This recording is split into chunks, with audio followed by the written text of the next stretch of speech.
So this is a replication study of the pair megareg experiments, which were done in 1990s and just early 2000s.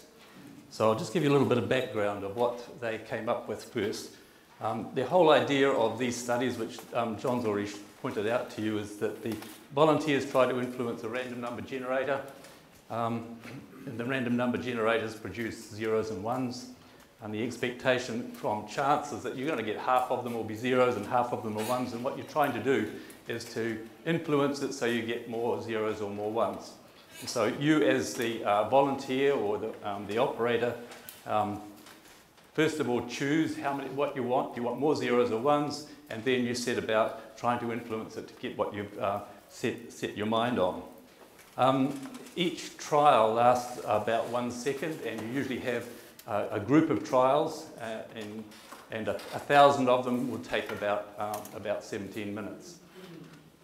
And what they found at PEAR for most of the ordinary reg experiments is that after they'd done many, many thousands with lots and lots of people, there was always a little residual of effects beyond chance that was actually showing that it was in line with human intention, so people could influence it in the direction that they wanted.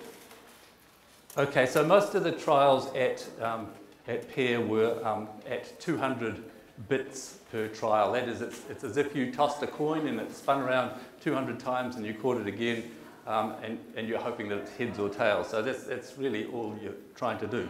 But they also did some at 20 and some at 2,000. So here's your 2,000, some at 20, but most of them were at 200. You can see the error bars here.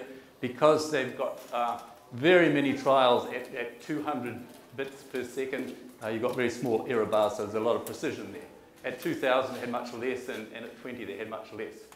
But they began to think, well, looking at this, it looks as if you could draw a line there, and it looks as if as you get a higher and higher frequency, the more bits per second, you're going to get a bigger and a bigger effect, so that, you know, if you can get out here somewhere, you're going to have a much bigger effect.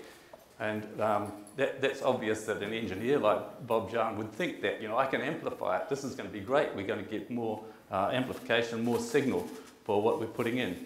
So they decided, well, let's have a look at how far we can go. What can we get? What happens, say, out here at 2 million bits per second? Are we going to get up to here, or what's going to happen? So their machine wouldn't do that. So they hired an intern, and the intern worked on it, spent lots of money, lots of time, went through a number of frustrations, but built the random event generator and connected it to their machine and ran some tests. And then what sort of results did they get? Did they get up here or not? Well, actually, they didn't, and this was a big surprise and a big frustration. So there's a couple of things about this. Is the effect itself was actually bigger. So if you look at the distance from there down to here, although it's in the wrong direction, that distance is bigger than what they had for their vast quantity of data at 200 bits per second. So 2 million bits per second, bigger effect, but in the reverse direction. Pretty frustrating. So the main findings then was that opposite direction, don't know why that is, big frustration. The effect size was larger, and in the end they did some replications to see if it was stable, and it seemed to be pretty stable there. 2 replications, and they still got essentially the same effect. And so then they wrote a paper on it, and one of the conclusions was the cause of this increase in effect size and the inversion with respect to intention is unknown. We don't know what's going on. Then the machine broke, so they couldn't do it anymore, and they said, right, we've had enough of this, and they moved on. Well, several years later, I picked up their paper, and I thought this, to my way of thinking, because I'm an engineer, this is really interesting. All I want to do is amplify this effect so people can get lots more replicable experimental results. So I could see that there was a signal amplification. It wasn't very much, but what happens if you increase the frequency? It appeared to be frequency dependent, so I'm going to try and influence the frequency quite a bit more. Because there was this inversion, it suggested there might be an optimum somewhere. Maybe it goes up to a peak and then comes down again. I didn't know. what happens between there and there? Does it go up? Does it go down? I don't know. I had the opportunity to be in the US, and I went to Princeton and talked to Deborah and Bob and said, you know, what's going on here? Is there anyone else doing this experiment? And they said no. And I said, well, you know, is there anything that I might be able to get out of it? What if I go further? And what if I use 2 random number generators? We had a bit of a discussion. They said, no, no one else is working in this area. So I thought, right, I'm going to give it a go. So that was 2008. And so I went away and started thinking about how I might be able to reproduce these points here. One of the things that keeps coming up in the literature is that people talk about resonance. I'm an engineer. Resonance means to me, here's a resonance curve, a standard resonance curve. You get the frequency right. That's how wireless works. You have a frequency match and you get a big, big amplification. And I could fit that curve there by shifting it off 0. It wouldn't usually go below 0. The 0 line would be down here. But what if something like that was happening between 2,000 and 2 million? We wouldn't know unless I did this test. And what happens past here? Well, maybe I can fit this curve, put the curve upside down. You see I've got the same resonance curve. Is that happening? So I was getting pretty excited and thinking if I could come up with that, you know, I'd be famous. That everyone here would think I was pretty clever. Okay. Important to me, you know. All right. So I went ahead and started to design a machine. So here's the specification. You can't see all the detail there. This is the Princeton Reg machines. Here are all the specifications. I had to go through and carefully understand how each bit of it worked. And then the Mega Reg experiment, millions of cycles is 2 million there. So this line here really shows the main difference. They could do 20, 100, 200, 1,000 and 2,000. We talked about the 20, 200, 2,000. And then they added this 2 million. My machine there has got a lot more frequencies in between. And otherwise, I can do pretty well everything that the Princeton machine would do. So here's my random event generator. It's a much more reliable one than they had at Pear. They had to make their own one, and it was a little bit unstable, so they needed to have protocols that handled that. I was doing it 10, 15 years later, so I could buy these here, which were quantum random number generators. They're certified. They use them for encryption, and they had ways of putting them together to get quite a lot higher frequencies. So this would go up to 16 megahertz, which was 8 times what the highest frequency that Pear could get. So that was my essential core. Here's a picture comparing the two machines. So here's the Pear machine here. You've seen some photos of it already. Here's the output on the screen. It's got lots of knobs and buttons there. I could reproduce those and I could put them all on a window. So here they all are up here. This here is the main difference. This is the different frequencies that I could run it at.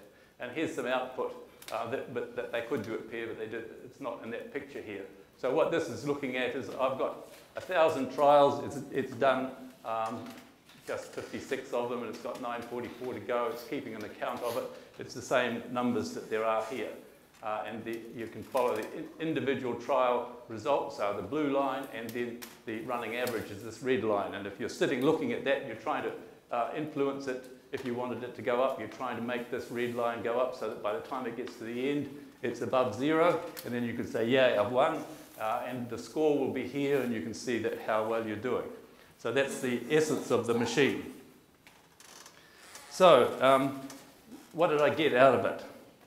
Well, just first of all, the overview of my project was I had 10 different frequencies from 200 up to 16 million. I had 13 volunteers, not nearly as many as Pear were using.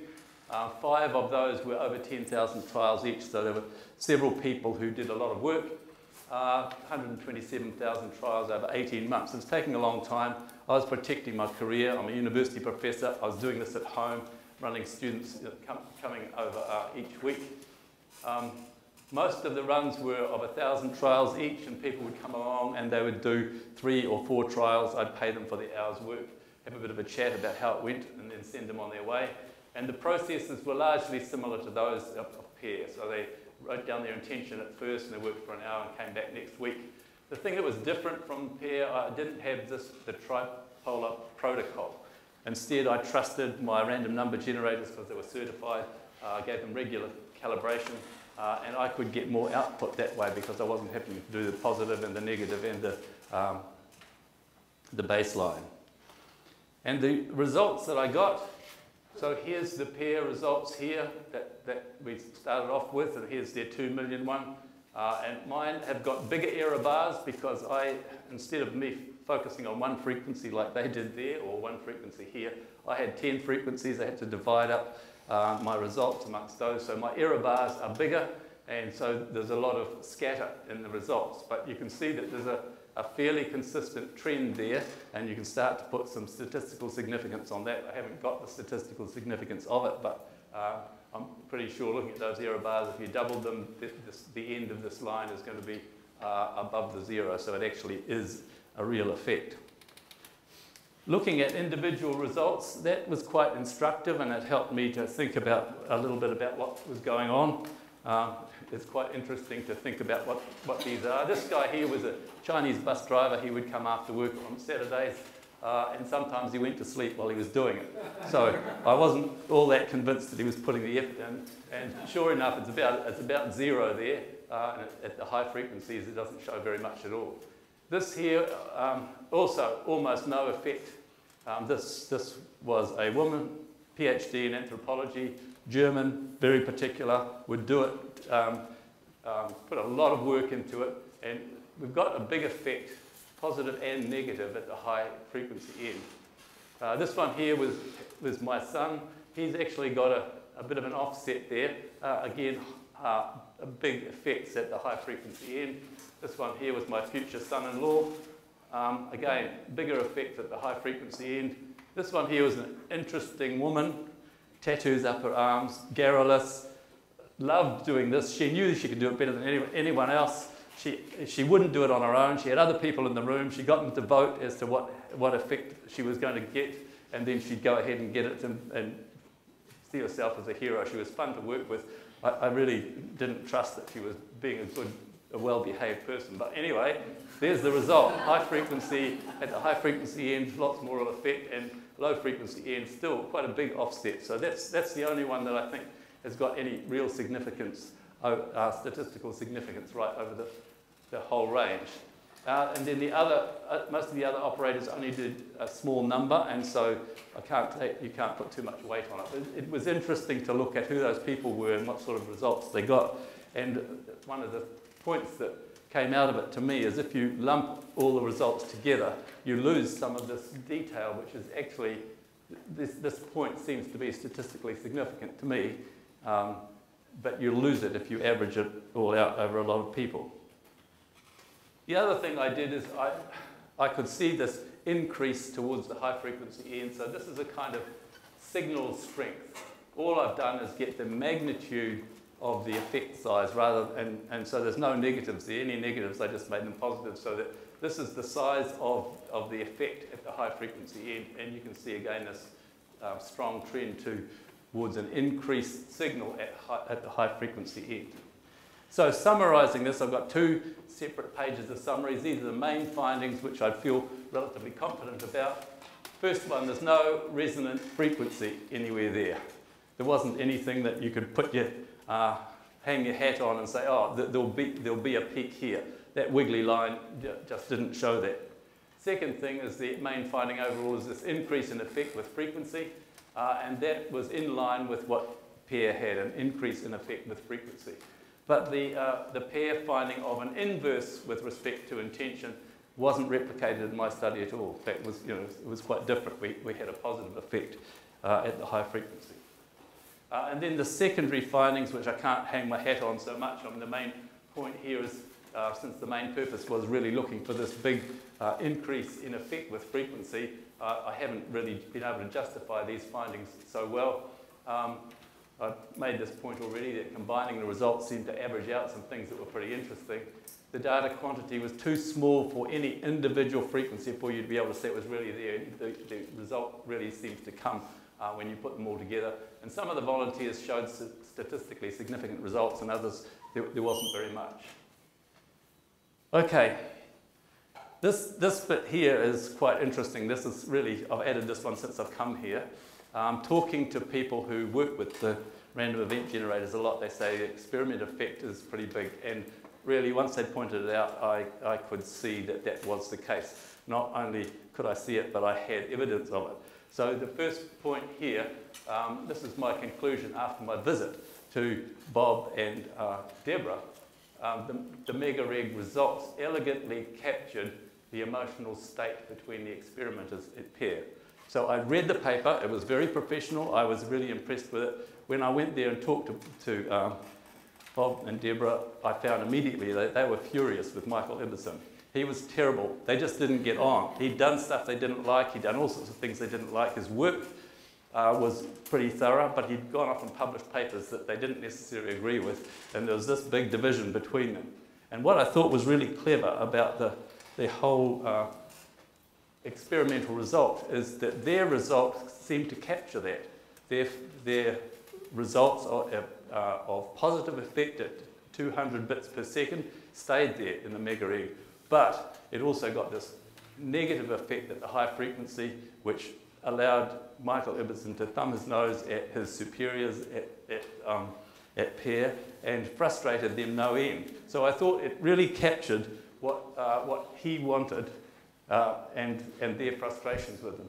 Equally, the second point here, the thing that I wanted out of this is, as an engineer, I wanted to find a way of amplifying the signal. And the result that I've got is showing that the signal amplifies as you get to a higher frequency. Exactly what I would have wanted. So if you're looking at the experimenter effect, there it is, it's been captured in these results. So it seems like it could be a dominant effect. I don't know too much about that, and I don't know quite how to handle it. So just concluding then, if I was to carry this work on, I'd need to examine the effect of yet higher bit rates. So go up to 100 million, I'd need a new machine for that. Alternatively, achieve greater statistical significance with what I've got, so people come back more and more and more times and work and get smaller error bars and more precision with what I've got. But then, if this experimenter effect is as big as it looks like it is, we need to really think about how to isolate that out so we know what is machine dependent and what is the experimenter dependent. And I don't quite know how to do that. Okay, that's the end. Thanks very much.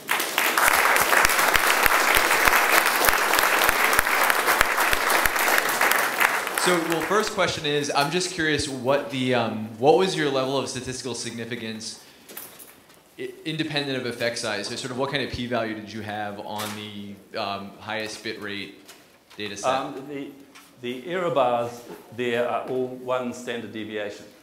So if you double the size of them, you can see what the significance. So they were like 1.5 sigma, 2 sigma? Or? Yes, yeah, that's right. Okay. Yeah. I may comment later, but okay. So very quickly, number one, I think that even if you have an experimenter effect, you still may have an improved signal with frequency. I don't think that those are net mutually exclusive, and so there may be some legitimacy there.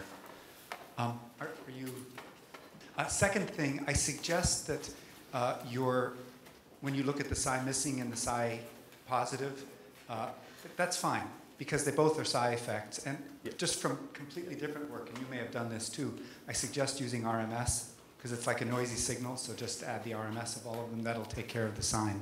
Yeah. Then the third question I had is, when you did the frequency differences, did you do them in order of frequency, or were they randomized? They were randomized, and pretty well I allowed the operators to decide for themselves. So they could go in and they could decide their frequency as well as their intention direction. First of all, Keith, thank you so much for carrying on this work. It was very frustrating to have to cancel it. I mean, we had seen something, there was something going on, and then it seemed to disappear, but there were other factors involved, and we could not continue it because of technical problems. So we're indebted to you for continuing this. I'd like to make a comment. I think this business of experimenter effect is an important point. but the experimenter is not simply the person running the experiment. I mean, the experimenter effect is a systemic process. It is the experimenter, it is the operator, it is the machine, it is the environment of the laboratory, and it may be other factors as well that we can't, put our fingers on. But I think it's important to pursue this question, but to recognize that the quote, experimenter effect is not something that can be attributable to a given person, but it's a group effort. The pair, the pair dynamic, which you see standing in front of you, I see it. and as you can assume, involved a number of people with very different styles, very different approaches. And I was always fond of saying that when we all worked together, we were like an Indy 500 pit crew. When we didn't work together, all hell broke loose.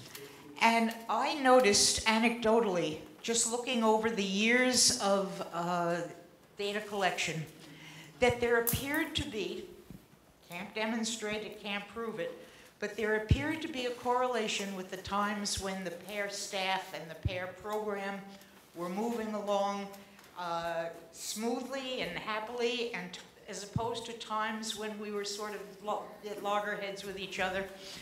And I think that had an important factor. So it wasn't just the experimenter, it was the dynamic among the experimenters and the operator and the machine involved, and et cetera, et cetera. So keep that in mind, but please carry on and go further with it, because I'm really eager to hear what happens. I knew there was something wrong with that mega-rig.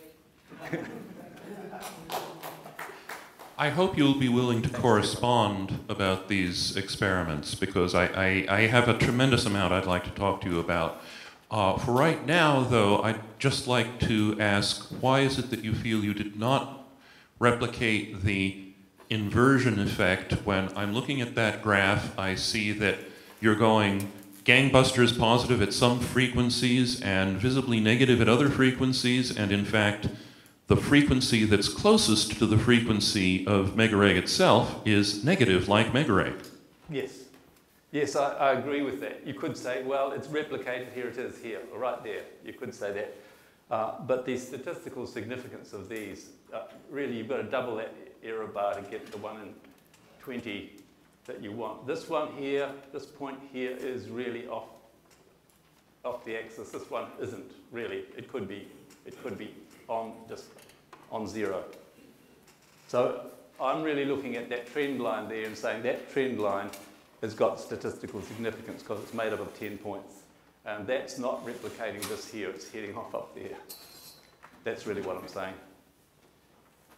I just had a question about the instructions to the participants in terms of the variable that you were really interested in, which is the frequency, and they got to choose the different frequencies when they did them. Is that's correct? And what was their expectation about those different frequencies? Like, what did you say about the different frequencies? I didn't say that.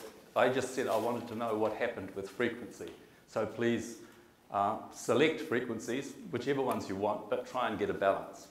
And okay. The German woman got it exact. She had a little table and she'd go through and mark off each time. The others just did it fairly randomly. I would just suggest that we're conditioned so that something that's a bigger number is better. That's right. And so in addition to an experimenter effect, the subjects may be internalizing this sense that, oh, this is a good number, I should do better. So there could be, an operator effect. There could be, and there was certainly, I knew that I wanted that. So that could have gone across to them, but I didn't say it. And the only person I mentioned it to and then realized I mentioned it was my son, and his highest frequency was negative. He was one of the two that had it negative. My question actually has already been asked at least twice, and it had to do with exactly what Herb was just talking about. I think if you can, it would be really good to run this experiment or part of this experiment where people are completely blind to what frequency is being used. Yeah. That would give us, I think, a much clearer picture. And like York, I hope you communicate with us about this. Great. Thank you very much. Thanks very much.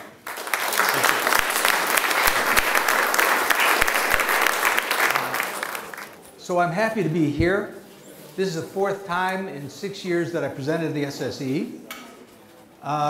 Last time was last year at Boulder. And I'm happy to have the opportunity to tell you a little bit more about this case, which has been developing over the past 6 years, over the last year quite a bit. And this is a case where I've been treating a patient for 6 years for a headache and seizure, pseudo-seizure disorder. And she began to speak Sanskrit spontaneously and did so over a 2-month period of time. And I recorded 11 hours of this. There were 14 messages that came to her of a very profound nature. These messages were in 4 different Sanskrit-related languages and other languages also. And there was a progression to the messages, and there was an overall meaning to the messages. But when they first happened, I was really quite surprised.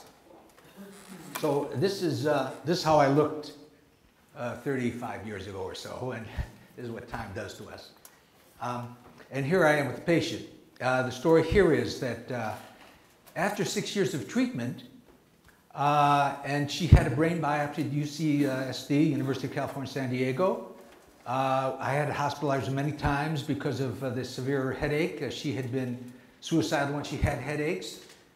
And she was referred to me when she was in a hospital for about 2 months, neurosurgeons and neurologists looking at her.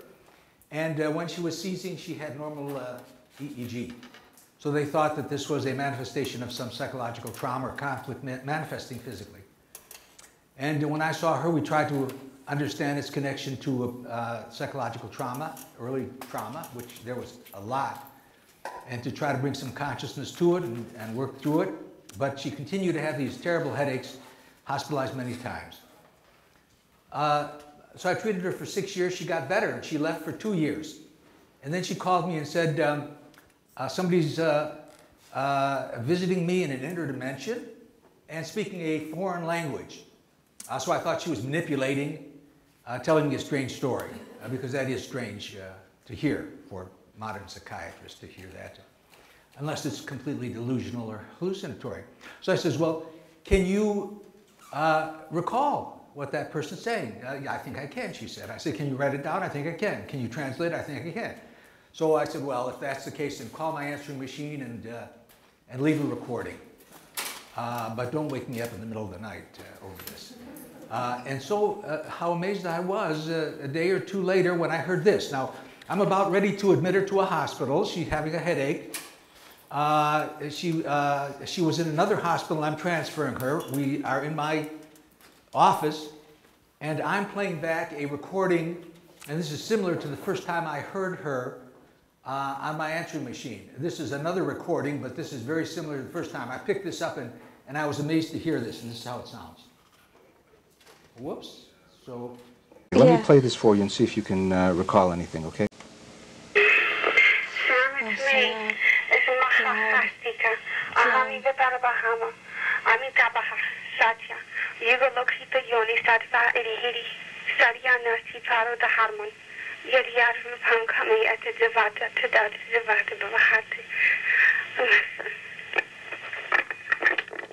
You remember any of that? No, I really don't. Okay, so that's complicated Sanskrit. And I've worked hard with Sanskrit scholars, one in particular at University of California, San Diego State University, a professor of religious studies in Sanskrit. And this is how this looks. We'll get into it a little bit later, but this is actually Sanskrit. And I've been to India many times. I've been to India 80 times. I've written 3 books about expanded consciousness and its relationship to behavioral sciences. And so I heard some of the words. I knew that this was not just gibber. And I picked up a camera and began to record this over a 2-month period of time. this is the first time she brought writings into the office. I said, can you write this down? Yes. So 3 more of these messages came. She brought them in. And this is how it looked. This is how she wrote it. And now she's going to be just reading this phonetically. She said that she's hearing this person speaking. She's writing it down phonetically. So some words are misspelled, actually. And this is how she's speaking. Brahma pura astika, ahama asmi para Brahma, donde empaidiampa satya, asmi sprasa triyoni and suapna, idyar rupam kamyati devata, devata, bhavanti. Okay, so that's the first message. 3 that came. I started working with a Sanskrit scholar and a professor of cognitive science at the UCSD who said, look, you've got to figure out what you actually have here. So find out what these messages are saying and how many messages you have. And so this is what we started to graph. This is message number 2. Started to graph it. Each column, horizontal, 1, 2, 3, 4, 5, 6, represents each line. And the first square, upper left, this is what is the first line that Jackie, the patient, says, Astika, your stotapana. There are some English words in here helping us understand who she's talking about or the voice is talking about. The correction is Astika Sotapana. That's a Buddhist term from Mahayana Buddhism, which actually describes a certain level of consciousness. Astika, and Astika means anybody who experiences themselves as something more subtle in the physical body. So this is actually a message to you also, evidently. Then the language, Astika Sanskrit, Sotapana comes from Pali canons, from the Prakrit language. The Pali canons are written in this language from Mahayana Buddhism. And so we understand the next column over, tradition is Hinduism and Buddhism, and the translation is believer, one who has entered the stream, and Tanishwar Timilsina, who's the Sanskrit scholar, believer, you have entered the stream of divine grace. Now actually, Sotapana represents a certain level of consciousness in the Buddhist tradition. And the actual meaning is a stream enterer. That's what it actually means.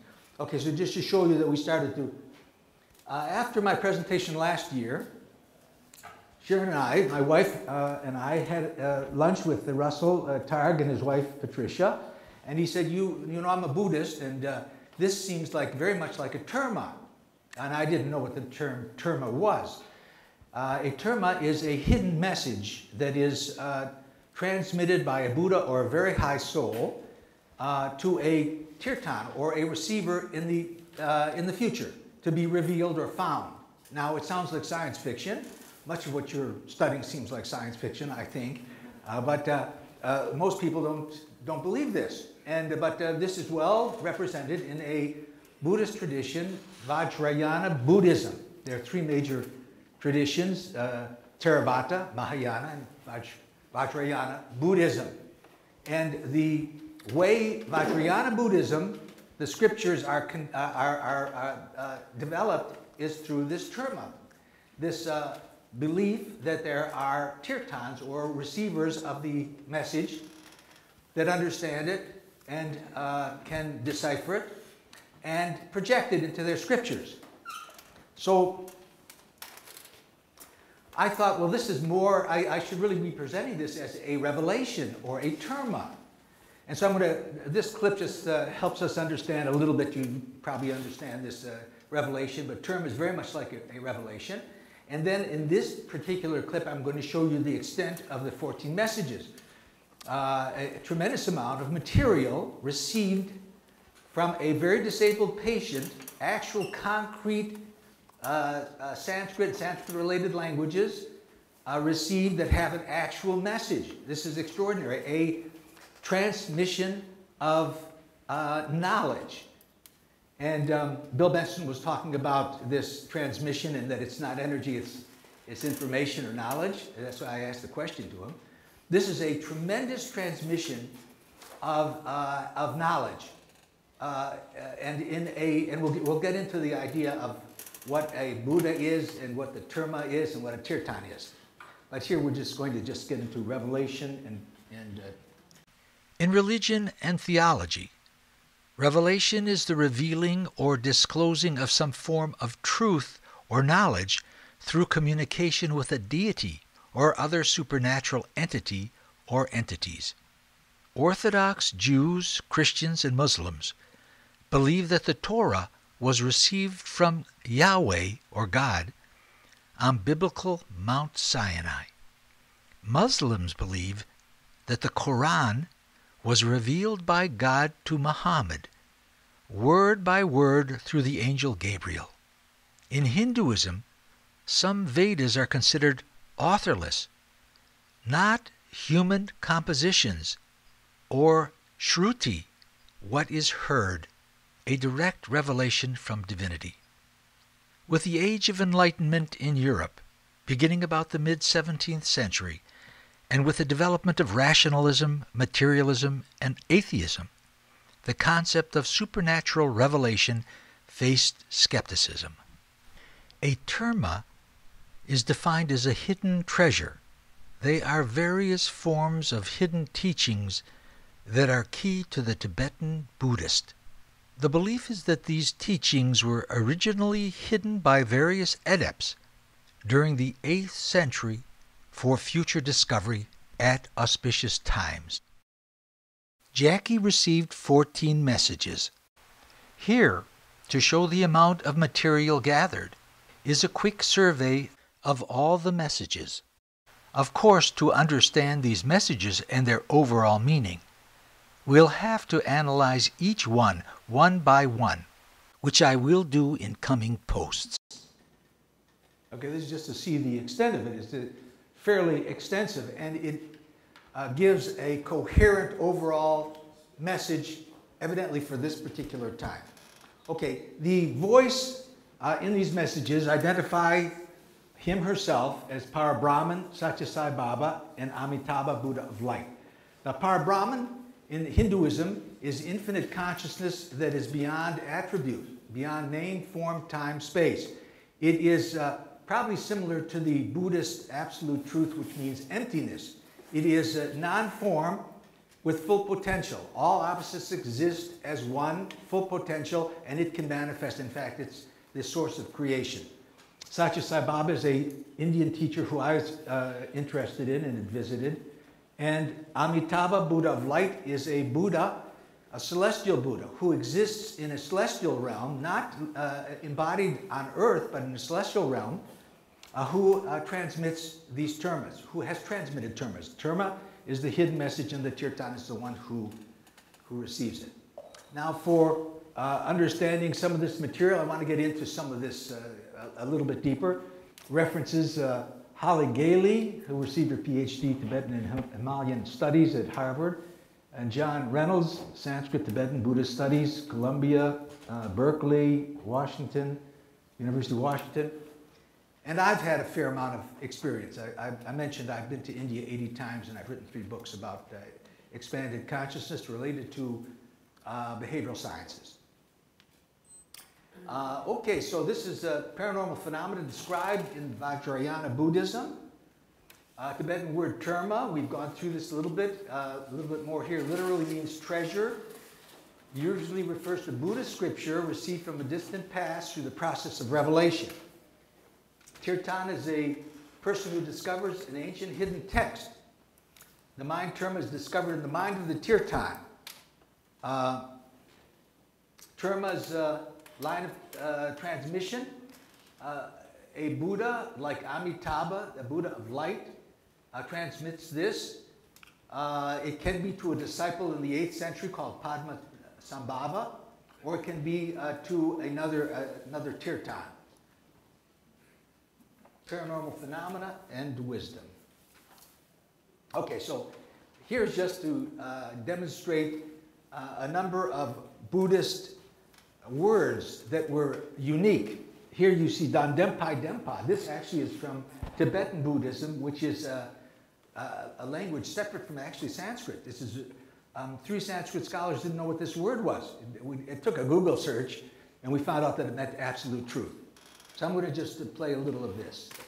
In Message 1, are the Tibetan Buddhist words Dondempai Dempa, meaning absolute truth. I just hear that I have 5 minutes. So absolute truth means, in Buddhism, means emptiness. This whole idea of a higher level of consciousness means giving up attachment to the material sensory world until there's a sense in the Buddhist mind of meditators, complete emptiness. In Advaita, or non-dualism in Hinduism, it's the giving up everything that's impermanent until you reach a state of no mind, whatever that is. Now that is a certain level of attainment.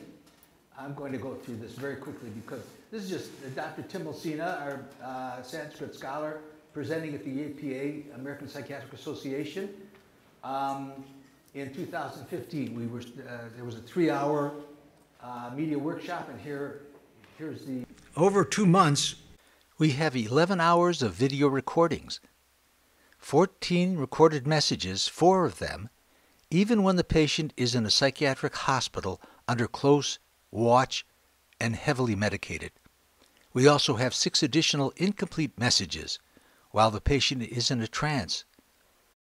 My area is language, and it's mind-boggling. It's just simply I do not know. I cannot fathom.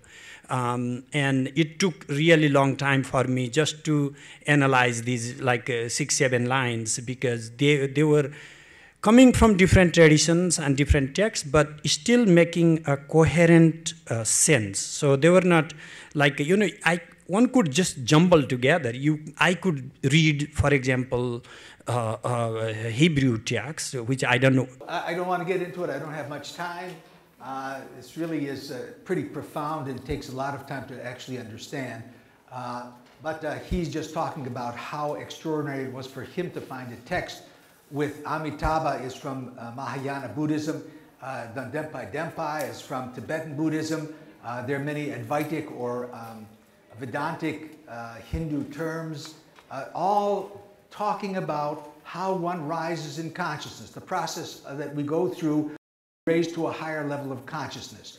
And you should know that in some of the Advaitic texts, it says that all mental power is ego, comes from a false sense of self, where we identify ourselves either with the self, with the body self, or the mind. And that Brahman, or infinite consciousness, is the source of all. Now that's going to be hard to accept by a lot of people. Maybe we're having even difficulty understanding that. But to understand that, I've wondered a long time why we don't have great mystics and masters talking at conferences like this to help us understand how we do rise from one level of consciousness to another. I'm sure that some of the results of our investigations have a lot to do with our own consciousness and the levels of consciousness and the consciousness of our subjects. That it's very important to understand that this work has actually been examined. But in the past, when I've heard of great masters talking about higher levels of consciousness, what's lacking is actual data. And so most scientists think, well, that's probably in the realm of imagination or symbolic thinking or something. But here we have 14 messages received in one of my sickest patients who knew nothing about Sanskrit or India.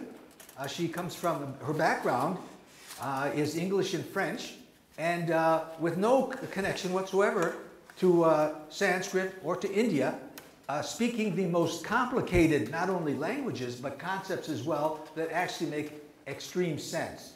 Okay, should I stop? 15 seconds. I've got 15 seconds. I don't know what more to say except to try to underscore. But it's very hard for me to help people understand, or for me to communicate this with people actually being interested in it. To me, it's just completely amazing. I mean, I've been a psychiatrist my entire life. I've just never seen anything like this. I've read about it. I've heard about it. I've seen strange things in India. But this is the most profound, from my point of view, a transfer of extraordinarily deep wisdom from the mind of something. Here it's called Parabrahman, such as Sai Baba, Amitabha, Buddha of light. This must represent a level of consciousness, not a physical body, but a level of consciousness which is capable of admitting very profound wisdom. And this wisdom actually is directed to all of us. It's saying, as I understand, we're moving from a low level, an age of low level consciousness called the Kali Yuga, in Hinduism it's called the Kali Yuga, to a high level of consciousness called the Satya Yuga. There's this movement, and the mind of man is being purified, and they're being shaken. We're being shaken as the mind is being purified, and we're awakening to a new level of knowledge. Yes, John. Just a quick question. People have been talking throughout the meeting about kind of consciousness pre-existing or just being out there. Would this seems like it might be an example of that. Does that sound reasonable? It's not out there. In the Hinduism, as I understand it, and as a Vedic, everything is consciousness. It's our low level of awareness that concretizes consciousness into duality. That idea of duality, where we separate one thing from another, the being non-locality, the idea of duality, is basic in Hinduism, is called ignorance. We have our association with separate names and forms. But everything is, as we rise in consciousness, we begin to see everything is consciousness. That's all there is. And consciousness decides or intends to create. And that it creates by forming I was going to describe this, forming a dot. It's just similar to the Big Bang Theory. And in that dot, it's called Nada Bindu Kala. Bindu means a dot. Nada is a sound. It's a dot of sound that has light in it, and Kala means time. And from there, it bursts in all name, forms, sound, all attributes, all wisdom emanate from that as the cosmos. That's and it's very much like the Big Bang Theory, except it says that it is coming from pure consciousness, and that is the basic realm, pure consciousness. I guess what I meant to say is it simply exists and is there, not that there is a place, but it's just... It is. Yes. And, and that's your basic identity also. How is the patient? The patient died in September. She died. You know, we all get older, and she died. And she had a serious physical illness also, so that she suffered a lot. Hi, I had 3 quick questions. Question number 1, when she was receiving the auditory messages, was it a male or female voice? Was it coming from her, to her right ear, left ear, or both? That's very important. Question number 2, were you able to do any EEG study when she was while she was transmitting? Because it would be, you know, I'm curious about what part of her brain was involved. I don't think it would be language center, but just maybe whether the limbic system was involved of the brain. And question number 3, would she at any point suffer compulsions or any, you know, this kind of disorder, manic, depressive, or anything like that? Well, the last one first. No, she didn't. She experienced a physical expression of either early trauma or suffering, and it took the form of headaches and pseudo-seizures. So that was it. There was no manic, depressive, or schizophrenic, or other kinds of mood. Your second one, I didn't do any recording, so I don't know what was coming. And it was infrequent where she was actually in trance with me, and then deciphering and helping me understand some of the messages that she had written down, which were very profound. The first question, ears. Voice, female, male. Right, it was a male. All right, thank you very much.